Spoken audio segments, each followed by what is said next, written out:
Música folclórica, por Tania Alarcón y Jonathan Salinas.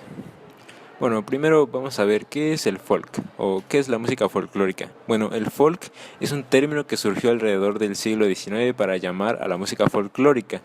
El folk se ha caracterizado por ser un género popular, una música tradicional de alguna región en específico, transmitida de generación en generación. Normalmente el folk es un género que contrasta, con la música comercial y clásica. Es decir, que hay una diferencia clara entre la música folclórica y la música que se utiliza para la comercialización o la música clásica. En cuestión del contexto histórico, político y social, aunque el término folk surgió en el siglo XIX, esta música ya se comenzaba a tocar desde alrededor aproximadamente del siglo XVIII, principalmente en las zonas rurales de los Estados Unidos. Cuando los europeos llegaron a colonizar el territorio de Estados Unidos, trajeron con ellos algo de su música tradicional, que posteriormente fue la base para dar origen al movimiento de la música folk en ese territorio. Posteriormente, años más tarde, en el siglo XX, comenzaron a haber marchas en pro de los derechos civiles de las personas, manifestaciones, y es aquí cuando el folk sonaba y formaba parte de lo que la gente común del pueblo deseaba expresar.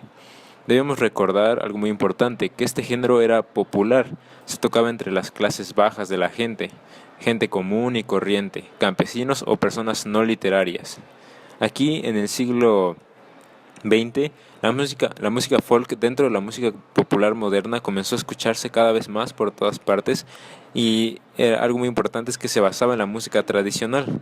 Algunos eventos que marcaron el siglo XX y que también se vieron reflejados en la música folk en Estados Unidos fue la Gran Depresión y la Segunda Guerra Mundial, eventos que sin duda impactaron en la forma de la vida de la gente y por lo tanto en su forma de expresarse por medio de la música. Sus características. La letra, pues trata frecuentemente de aspectos nacionales o de identidad cultural.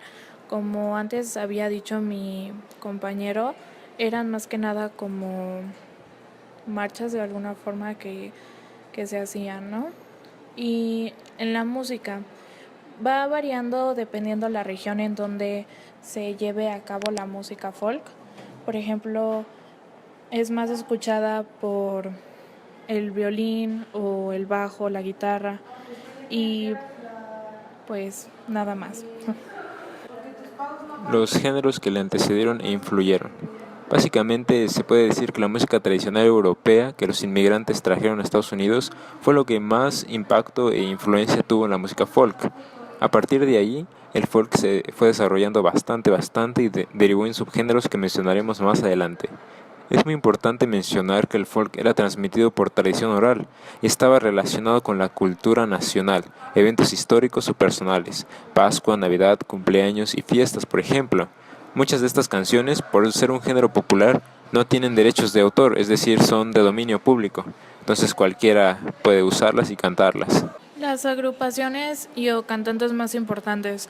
El cantante más importante que encontré fue Carlos Núñez, que es de España.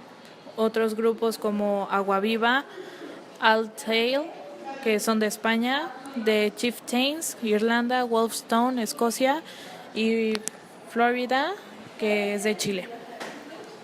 Y los subgéneros que se derivan del folk, pues para no decir tantos folk, decidí solamente poner indie folk, techno folk, folk industrial y neofolk. Y pues creo que solamente queda despedirnos. Muchas gracias por ponernos atención a este breve podcast. Eso es todo, mi nombre es Jonathan Salinas. Y mi nombre es Tania Alarcón Valles. Muchas gracias por su atención. Hasta luego.